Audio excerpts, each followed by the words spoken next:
Abril de 1945. Berlin. La madrugada se ha sobre una ciudad que ya no gobierna nada. El riel a papel quemado y a Jesu humdo. En los espacio trasero de edificio administrativo, pila de archivoar dans sin orden, empujada a las lama por mano que trabajan en silencio. No es consigna, no es discurso, solo el sonido del fuego consumiendo nombre, fecha, firma. En la Prinzalbrechtstraße, antiguo corazón del poder de las SS, las oficinas están abiertas, pero vacía. Cajón volcado, caja fuerte, abandonada. En el suelo, fragmento de documento arrancado a toda prisa. En las paredes, marca más clara donde colgaban retrato oficial. Los relojes siguen funcionando. Los sombres, no. En lista aliada redactada en Londres y Washington, cierto nombre aparece subrayado en rojo. Rango preciso. Responsabilidad clara. Pero al final de cada alinea, la misma anotación seca. Paradro desconocido. No es cadáver. No es captura. No es juicio. Mientras las tropas estadounidenses y soviéticas cierran el cerco, algo más se disuelve entre las ruinas del Reich, oficial de las SS que simplemente dejan de existir, no la muerte confirmada, sino el vacío histórico. Y ese vacío, más que las ruinas, es lo que inquieta a quien intenta entender cómo terminó real el Tercer Reich. Ese silencio conduce directamente al contexto que hizo posible esta desaparición. A comienzo de 1945, el Tercer Reich ya no era un estado funcional, sino una estructura que se sostenía por inercia, miedo y hábito administrativo. Militar, Alemania estaba derrotada. En el oeste, las fuerzas aliadas habían cruzado el Rhin en marzo. En el este, el ejército rojo avanzaba con una presión que no dejaba espacio para retirada ordenada. Ciudad entra cayendo en cuestión de día. Línea de mando se rompió. Orden se emisión sin posibilidad real de ejecución. En ese contexto, la SS, concebida como una élite ideológica y administrativa, enfrentó una paradoja fatal. Había sido diseñada para controlar, registrar y documentar todo. Pero ahora, esa misma obsesión por el registro se convertía en una condena. Cada firma, cada celo, cada informe podía convertirse en prueba. Desde final de 1944, informes internos muestran una creciente ansiedad dentro de los niveles medio y alto de la SS. No se trataba solo del miedo a la derrota militar, sino a lo que vendría después. Los oficiales conocían el alcance de su propia estructura, campos, deportación, ejecución, administración del exterminio. Sabían que los archivos hablaban incluso cuando lo calaban. Por eso, en los últimos meses del Reich, comenzó una segunda guerra, silenciosa y burocrática, la guerra contra la evidencia. Heinrich Himmler ordenó la destrucción de documentos sensibles. Dependencias entre fueron evacuadas sin registro de traslado. Tren partieron cargados no de tropa, sino de archivos, muchos de los cuales nunca llegaron a su destino. Los aliados eran conscientes de esta dinámica. Desde 1943, unidad especializada como el Comité de Inteligencia estadounidense y equipo británico de inteligencia habían empezado a compilar lista de oficiales prioritarios. Esta lista se basaba en intercepción, testimonio de prisioneros y documento capturado. A medida que el Reich colapsaba, esa lista crecía, pero las capturas no seguían el mismo ritmo. En abril de 1945, el caos era total. Las comunicaciones entre Berlín y las regiones periféricas prácticamente no existían. Algunos oficiales recibieron orden contradictoria, resistir hasta el final, mezclar con unidad regular de la Wehrmacht o simplemente desaparecer del sistema. La ambigüedad no fue accidental. Permitía una cosa, negar responsabilidad futura. Muchos esperaban una última defensa heroica, una muerte que confirmara el mito del sacrificio final. En su lugar, encontraron desorganización, abandono y una realidad imposible de sostener. Las rutas de escape no eran plan épico, sino decisión improvisada, cambiar de uniforme, destruir plaza de identificación, adoptar nombre falso. En algunos casos, presentarse como simple soldado. En otro, desaparecer en el colapso civil. Los registros aliados posteriores a la guerra reflejan este momento con frialdad administrativa. En informe fechado en junio y julio de 1945, aparecen decenas de oficiales SS clasificados como una quintet fort. No muerto, no capturado, simplemente ausente. Para los investigadores, este era un problema práctico. Para la historia, sería una herida abierta.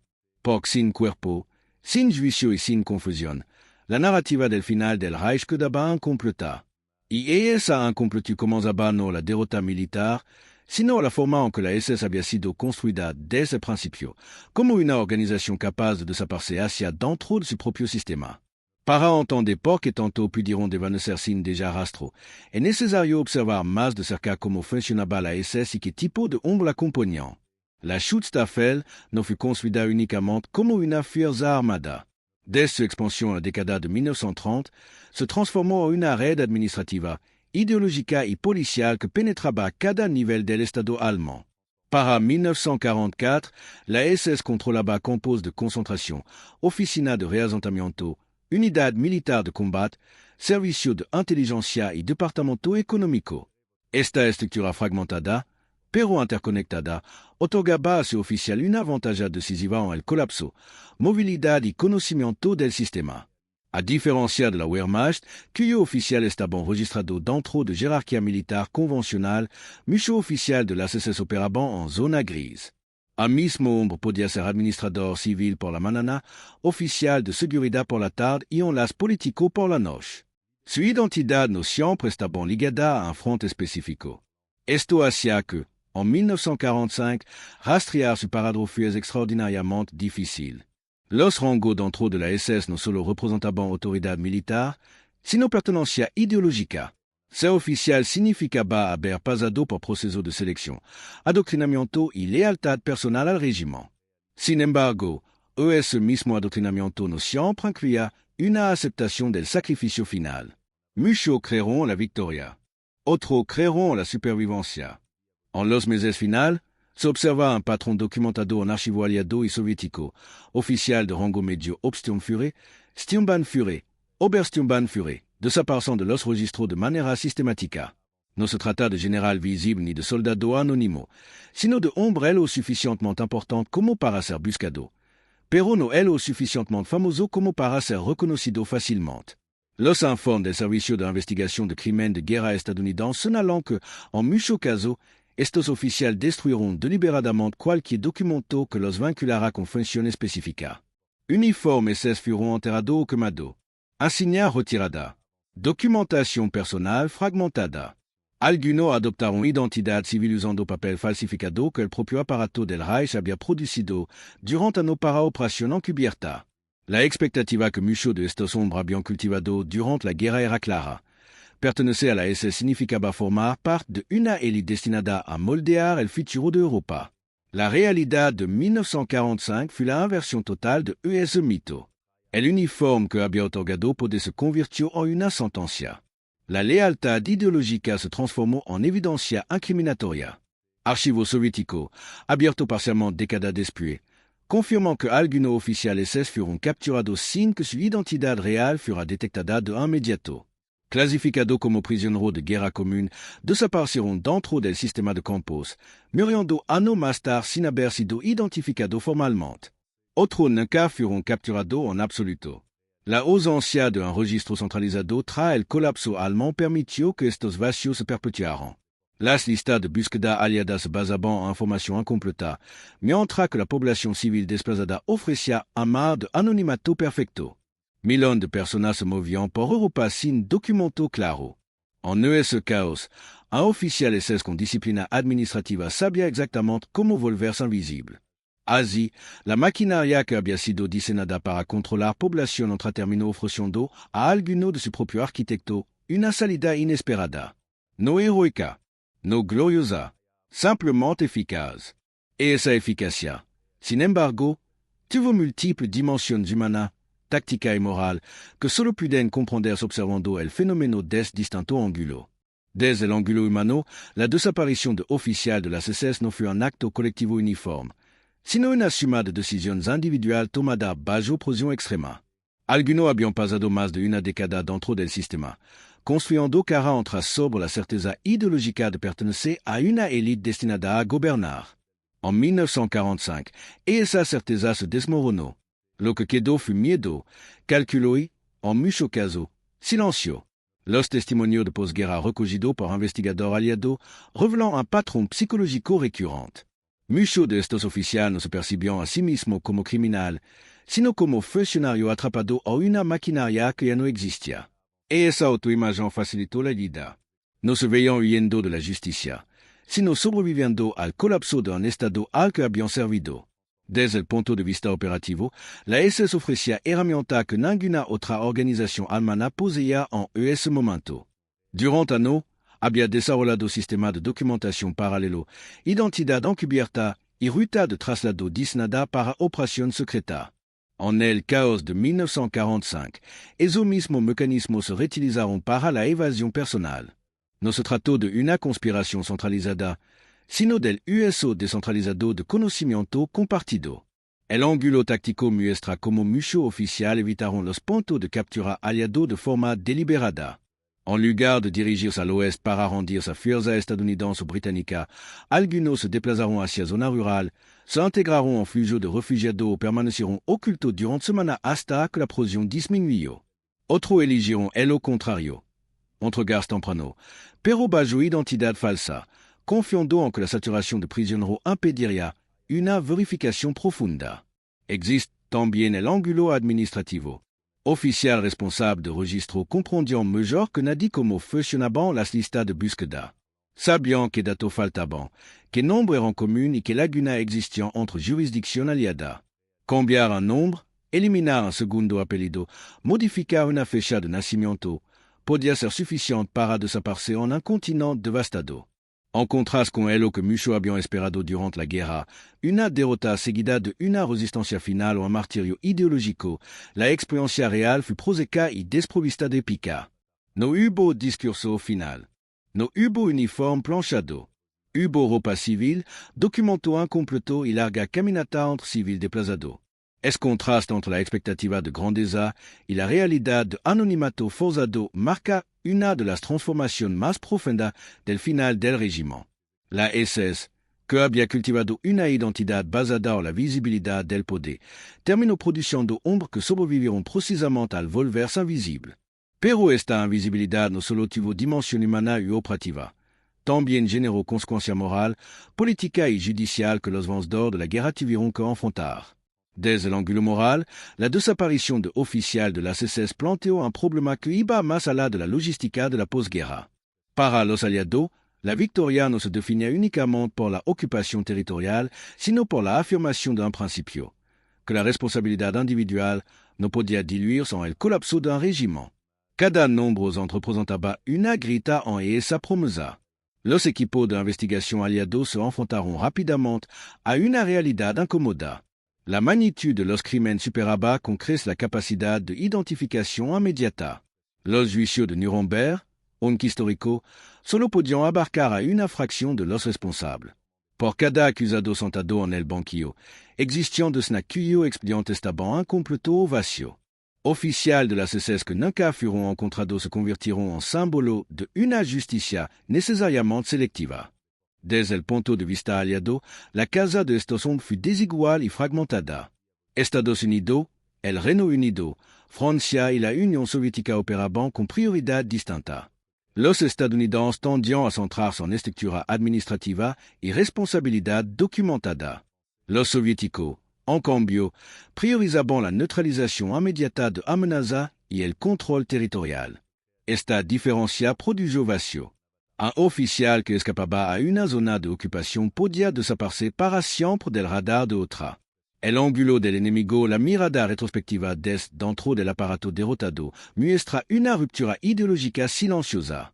Para muchos oficiales SS, la fe en el régimen se desmoronó no en un acto dramático, sino la constatación de que el Estado al que habían jurado lealtad ya no podía protegerlo.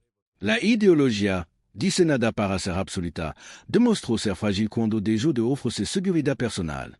Los informes soviéticos desclasificados indican que algunos oficiales capturados ocultaron deliberadamente su rango durante años, incluso bajo interrogatorio. No por convicción política, sino por cálculo. Sabían que su valor como prisionero disminuía si eran identificados como simples soldados. Esa renuncia práctica a la identidad SS marca una transformación profunda, el abandono de la pertenencia como mecanismo de supervivencia. Desde una perspectiva moral más amplia, esta desaparición obligaron a replantear la idea de culpa colectiva. La historia posterior mostraría que muchos de estos hombres se reintegraron a sociedad reconstruida, trabajando en empleo común, formando familia, viviendo décadas sin rendir cuenta, no como fantasma oculto, sino como ciudadanos invisibles. La ausencia de juicio no equivalió a inocencia, pero sí a silencio. Y ese silencio se convirtió en una herencia incómoda para la generación posterior, que heredaron archivo incompleto y preguntas sin respuesta. Ese dilema moral alcanzaría su punto máximo en el momento en que la guerra terminó oficialmente, pero la búsqueda de responsables apenas comenzaba. Mayo de 1945 no legó como un instant único, sino como una sucesión de días en los que el poder dejó de existir por capa. Berlín cayó, pero el sistema ya estaba hueco antes de que las últimas órdenes fueran emitidas. Para muchos oficiales de las SS, ese periodo entre mediados de abril y la capitulación alemana fue el único margen en el que aún podían decidir su destino. Los registros muestran que las desapariciones más significativas ocurrieron en ese intervalo. No después de la rendición, cuando los controles aliados se intensificaron, sino justo antes. En ciudades como Praga, Viena, Hamburgo y zona rural de Baviera aparecen las últimas menciones documentales de oficiales SS que luego se pierden por completo. Informe fechado con precisión anotant traslado, reunión o simple salida autorizada que nunca se cerraron. En ese momento decisivo, la expectativa que había acompañado a muchos de estos hombres durante años, una muerte en combate o una rendición honorable, ya no parecía viable. El combate final se había convertido en un caos sin mando. Las rendiciones masivas eliminaban cualquier narrativa de sacrificio. Lo que quedaba era una elección fría, permanecer identificable o disolverse la multitud. Algunos intentaron huir hacia el sur, buscando las montañas, una fronteriza o pez neutral. Otros se desplazaron hacia el oeste, con la esperanza de caer en manos estadounidenses en lugar de soviéticas. Los documentos aliados confirman que varios oficiales SS se presentaron en punto de rendición usando rango inferior au nombre incompleto. En la avalancha de millones de prisioneros, muchos pasaron sin verificación profunda. El sonido que se repite en testimonio indirecto no es el de disparo, sino el de botas caminando sin formación. Columna desordenada. Hombre sin insignia. El uniforme, que había sido símbolo de poder, se convirtió en una carga que debía ser abandonada. Enterrado, quemado, intercambiado por ropa civil. En lista elaborada semana después, los investigadores marcaron cierto nombre con anotación provisional, presumé de escaped, estatus nuclear. Esa nota, pensada como temporal, se volvieron permanente. A diferencia de las muertes confirmadas, esta ausencia no podían cerrarse con un certificado ni con un juicio. El punto de quiebre no fue una batalla específica, sino la pérdida total de control administrativo. Cuando el sistema dejó de registrar, también dejó de existir. Y en ese vacío, oficial entrenado para gestionar papel comprendieron que la historia solo podía seguirlo hasta donde llegaban los documentos. Lo que ocurrió después de ese momento, el destino real de muchos de estos hombres se fragmenta en múltiples finales, todo marcado por la misma ausencia de cierre. Tras la capitulación alemana del 8 de mayo de 1945, la guerra terminó en el papel, pero no en los archivos. Para los equipos aliados encargados de la identificación de criminales de guerra comenzó una fase distinta, menos visible y más frustrante. Las listas se comparaban con campos de prisioneros, hospital, morgues improvisadas. Los nombres buscados no aparecían. No como muerto, no como capturado. Simplemente no aparecían. En Nuremberg, mientras se preparaban los juicios, este vacío se volvió tangible. En los expedientes preliminares figuran referencia a oficiales SS cuya responsabilidad estaba documentada por testimonio y orden firmada, pero cuya presencia física era imposible de asegurar. Ceux-ci permanecieron vacías no por absolución, sino por ausencia. El proceso judicial avanzó, conscient de que representaba solo una parte de la verdad. Archivo del Comité Intelligence Corps indican que, en algunos casos, la pista de un oficial desaparecido terminaba en una fecha precisa y nada más. Un cruce de camino, un hospital de campaña, un campo de prisioneros saturado. Después, silencio. La burocracia aliada, diseñada para clasificar y cerrar casos, se enfrentó a algo que no podía dictar con facilidad. Aunque habían aprendido a usar el sistema para borrarse de él. Algunos desaparecieron dentro de la misma derrota. Prisionero no identificado muriron por enfermedad, desnutrición o agotamiento en los meses posteriores a la guerra. Sin documento claro, fueron enterrados como desconocidos. En otro caso, investigación posterior suggirant que ciertos oficiales lograron reintegrarse a la vida civil alemana durant los años de reconstrucción, aprovechando la urgencia económica y la necesidad de mano de obra calificada. La expectativa aliada de una justicia exhaustiva chocó con la realidad de un continente devastado. Millones de desplazados, estados fragmentados, prioridad cambiante con el inicio de la Guerra Fría. Cada uno de estos factores redujo progresivamente el impulso por localizar a individuos cuya ausencia no generaba estabilidad inmediata. Así, el punto de quiebre no solo marcó el final de la SS como organización, sino el comienzo de una historia incompleta.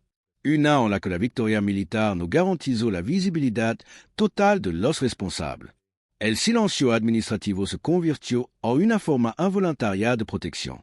Ese vacío, hecho de nombres sin rostro y expedientes sin conclusión, no desapareció con el tiempo.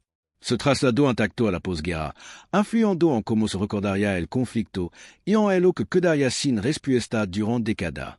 Ese legado de ausencia definió profundamente el periodo posterior, cuando el mundo intentó reconstruirse mientras arrastraba preguntas sin resolver.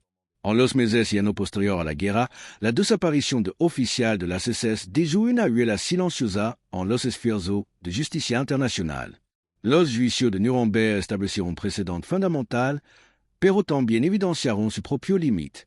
Los fiscales trabajaban con un principio claro, demostrar que el Estado criminal no podía esconderse tras la abstracción.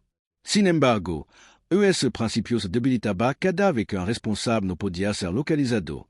Los informes oficiales posteriores reconocen esta carencia con langage contenido. Se habla de caso no resuelto y responsable no identificado plenamente. Detrás de esa fórmula administrativa se ocultaba una realidad incómoda, la imposibilidad de cerrar historia concreta. Familias de víctimas nunca escucharon cierto nombre pronunciado en una sala de justicia. Investigadores archivaron expedientes sin resolución final. La reconstrucción alemana añadió otra capa de complejidad. A final de la década de 1940, la prioridad pasó de la depuración total a la estabilidad. Las autoridades de ocupación, especialmente en zonas occidentales, enfrentaban la necesidad de reactivar la economía, reconstruir infraestructura y administrar millones de ciudadanos. En ese contexto, la búsqueda exhaustiva de todos los oficiales desaparecidos perdió urgencia política. Archivo interno de la administración aliada muestran debate explícito sobre este dilema.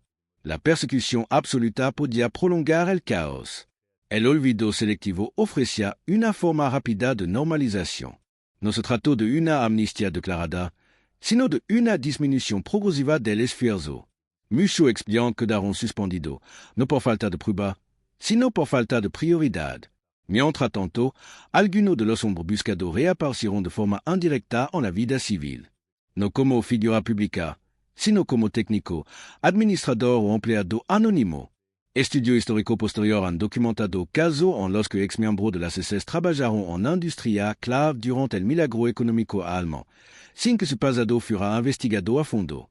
No todo era un criminal directo, pero el sistema que los había formado permanecía sin confrontación plena. El contraste con lo que estos oficiales habían esperado durante la guerra es notable. Habían imaginado un mundo dividido entre vencedor y mártir. En cambio, encontraron uno que avanzaba sin mirarlo, más preocupado por el futuro que por cerrar todas las cuentas del pasado. Este desequilibrio entre justicia y reconstrucción definió la posguerra temprana y preparó el terreno para una segunda fase de consecuencia, más lenta, más introspectiva, que emergería décadas después cuando los archivos comenzaron a abrirse y las preguntas regresaron.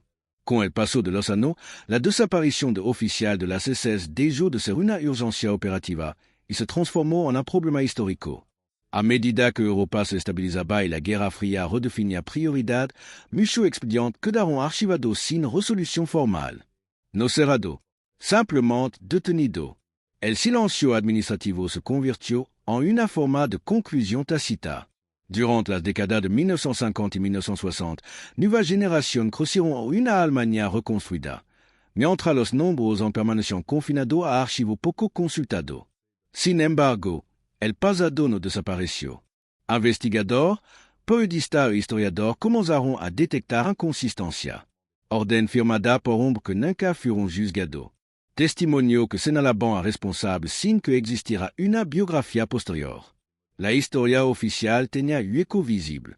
La apertura gradual de archivos soviético y occidental a partir de los años 70 y con mayor claridad tras el final de la Guerra Fría, confirmó lo que en solo se sospechaba.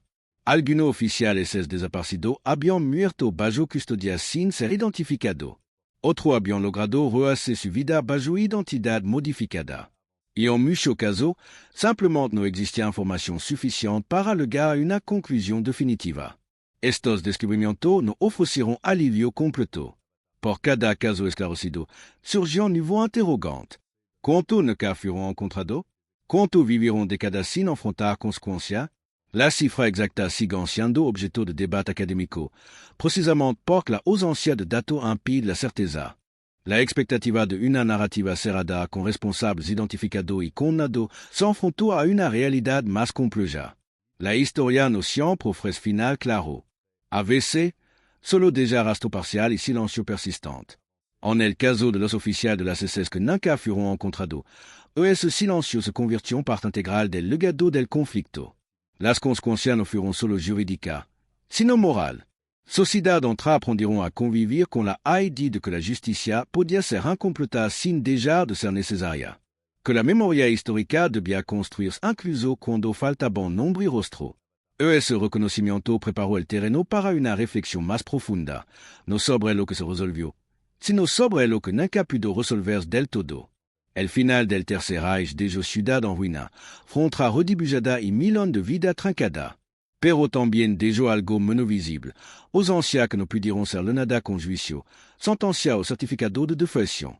Los oficiales de las SS que nunca fueron encontrados no permanecen en la historia como figura oculta, sino como vacío que obligan a mirar con atención lo que falta. Durante la guerra, muchos de ellos creyeron formar parte de una estructura eterna, sostenida por la disciplina, la ideología y la fuerza. En 1945, esa estructura se desmoronó, y con ella la promesa de sentido que había ofrecido. Lo que sobrevivió no fue el mito, sino la fragilidad humana, hombre que eligieron desaparecer que enfrentarse a la responsabilidad de su acto. En los campos de prisioneros aliados, un objeto se repite en los recuerdos documentados, el PAN blanco distribuido por las tropas estadounidenses. Abundante, cotidiano, ajeno a la lógica de escasez y obediencia que había definido al régimen nazi. Para muchos prisioneros, ese PAN simbolizó algo más que alimento. Representó un sistema capaz de sostener sin exigir lealtad absoluta una democracia que no necesitaba desaparecer a su enemigo para sobrevivir. Ese contraste persiste en la memoria histórica. La ideología que prometía orden absoluto terminó produciendo silencio y vida. El sistema que afirmaba la abundancia y la apertura permitió, incluso con todas sus imperfecciones, registrar, juzgar y recordar. Las ausencias no absuelven. Tampoco condenan por sí sola. Funcionan como recordatorio de que la historia no siempre se cierra donde quisiéramos. Que la justicia humana es limitada, pero la memoria no tiene por qué serlo. Al final, los oficiales de las SS que nunca fueron encontrados no desaparecieron por completo. Permanecen en los archivos incompletos, en las preguntas sin respuesta y en la responsabilidad de seguir mirando el pasado sin convertir el silencio a olvido.